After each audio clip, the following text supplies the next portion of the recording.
Welcome to the Penn Urban Women's Health Collaborative. Together, we will generate solutions to improve the health and lives of women in urban places.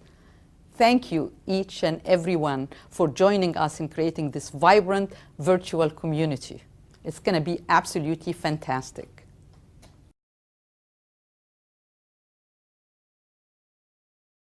Well, women and girls are the center of families and they are the center of communities. And when there is any development or any changes, it impacts women first. And if we keep women healthy, we are likely to keep the family healthy, and we are likely also to keep a community healthy. You know, women are the connectors to all the infrastructure in a city. They are the connectors to access in healthcare, to schools, to community activities. And therefore, reaching women and designing communities from their perspective is likely to increase the potential of their staying healthy.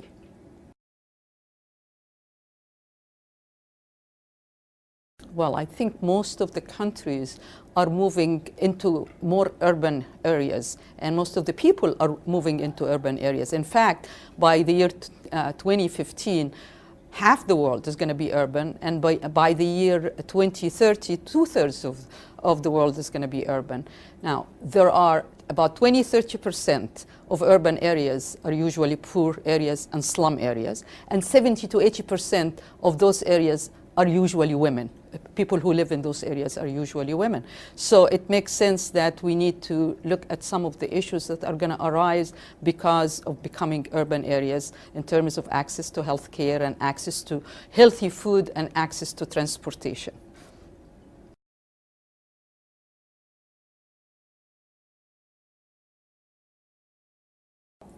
This is a golden moment for making changes related to women's health and urbanization and women's health.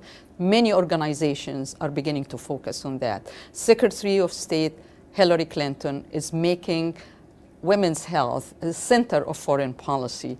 CARE, which is a humanitarian organization, are making empowerment of women as central to the entire humanitarian action. The Senate and the Congress have a commission on women's health. The White House has a commission on women's health. So it's obvious that we are seeing that women as the center of the family and the community, we've got to give attention to them. That's going to improve the community, and it's going to improve our global relationships.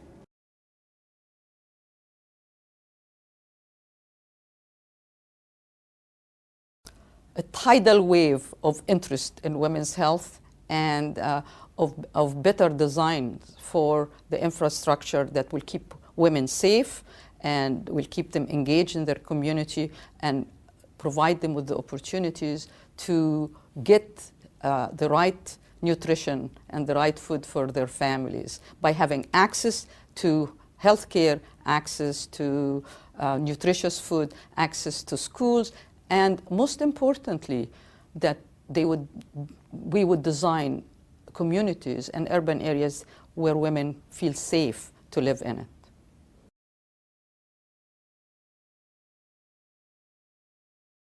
The very long-term vision is that as we become more urbanized and as women move into urban areas, they move into urban areas that have been designed from a gender perspective, where it is safe for them and their families to live, where they are able to access nutritious food, and where they are able to access education for themselves and their children.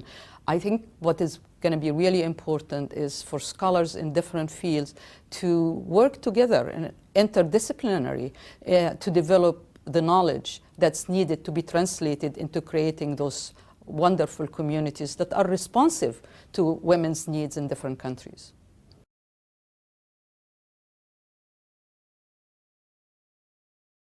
Our goals, actually, for the online community is to keep a group of people who have different expertise and come from different countries, engage in the dialogue by helping each other actually move the dialogue further to implement best practices in their own community. People need a community and a network to be empowered to continue to do the work that will begin as people think about cities and women's health.